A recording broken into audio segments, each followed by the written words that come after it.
उद्धव ठाकरेंनी किमान 2 पानं रामरक्षा वाचावी असा खोचक टोला मुख्यमंत्री देवेंद्र फडणवीस यांनी लगावलाय।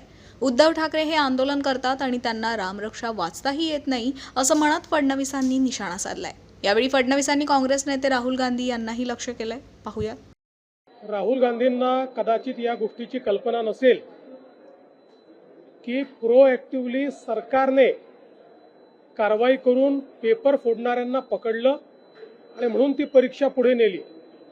पेपर फुटल्यानंतर नाही, त्याच्या आधी ही कारवाई महाराष्ट्र सरकारने आमच्या पोलिसांनी केलेली आहे आणि निश्चितपणे पुढची परीक्षा योग्य पद्धतीने व्हावी याचं नियोजन चाललंय। त्याच्या तारखा देखील लवकरच आम्ही घोषित करणार आहोत। फक्त मला याची कल्पना नाही की राहुल गांधींनी हे ट्विट परदेशातनं केलंय की देशातनं केलंय, कारण ते बहुतांश वेळी परदेशात असतात, त्यामुळे त्यांना सगळी माहितीच असते असं नाहीये।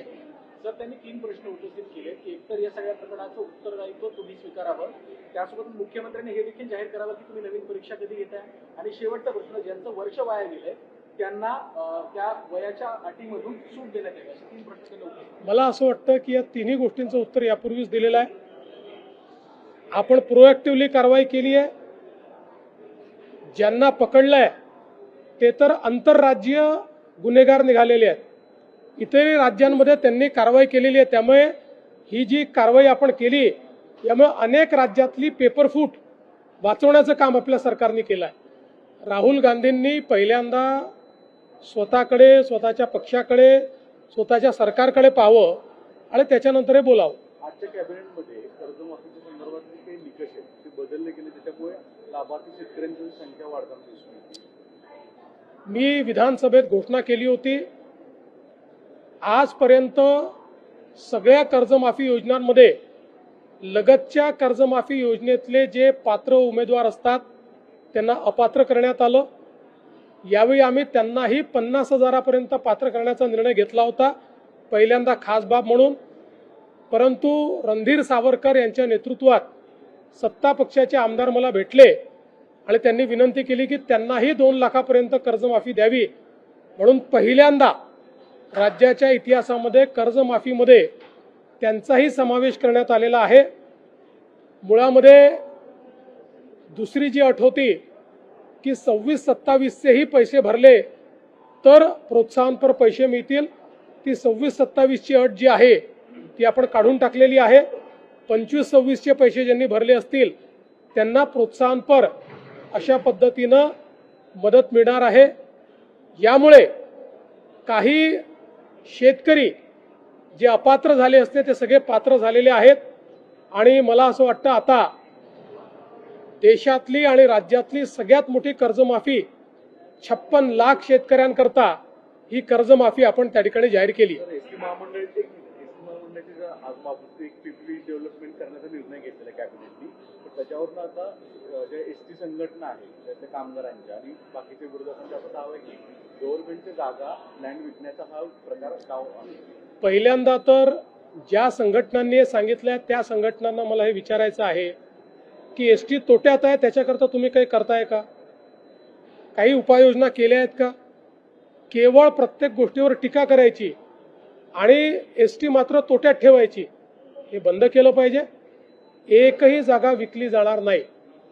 या ठिकाणी लॉंग टर्म डेव्हलपमेंटचा प्लॅन तयार करण्यात आलेला आहे आणि या जागांची लीज होणार आहे। जागांची मालकी ही सदैव एसटी महामंडळाचीच असणार आहे। त्यामुळे कुठलाही त्या ठिकाणी माहिती न घेता केवळ प्रत्येक गोष्टीला विरोध करायचा हे योग्य नाही आहे। पहिल्यांदा या सगळ्या संघटनांची जबाबदारी आहे की एसटीच्या सगळ्या घोटाळ्यांना बाजूला करून एसटी फायद्यात आणली पाहिजे, या दृष्टीनं मात्र कुठलंही काम करताना ते दिसत नाही।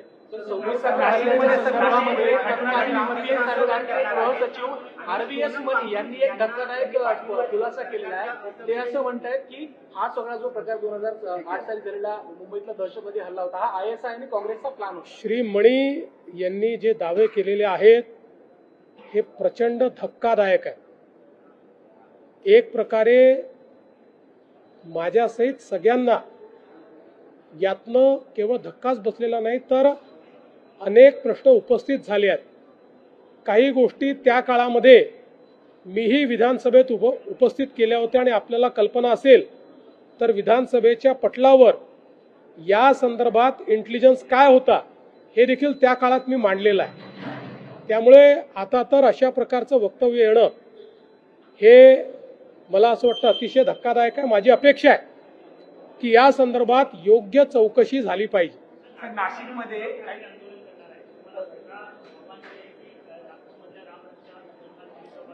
माझी एवढीच अपेक्षा आहे की त्यांनी किमान 2 पानं तरी रामरक्षेचे वाचावे. राजकीय आंदोलन रामाच्या नावाखाली करणं योग्य नाही आहे. मागच्या वेळेस ते रामरक्षा वाचू शकले नाहीत. मी देखील त्यांची तयारी असेल तर त्यांच्यासोबत रामरक्षा म्हणायला तयार आहे. मला पूर्ण रामरक्षा येते.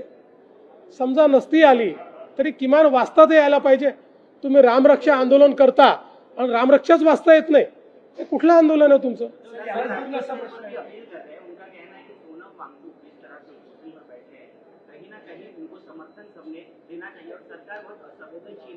देखिए, उद्धव ठाकरे जी एक हताश, निराश और फ्रस्ट्रेटेड व्यक्ति है. इनका राजनीति में कोई वजूद बचा नहीं है. ये जो सारी चीजें वो बोलते हैं फ्रस्ट्रेशन से बोलते हैं.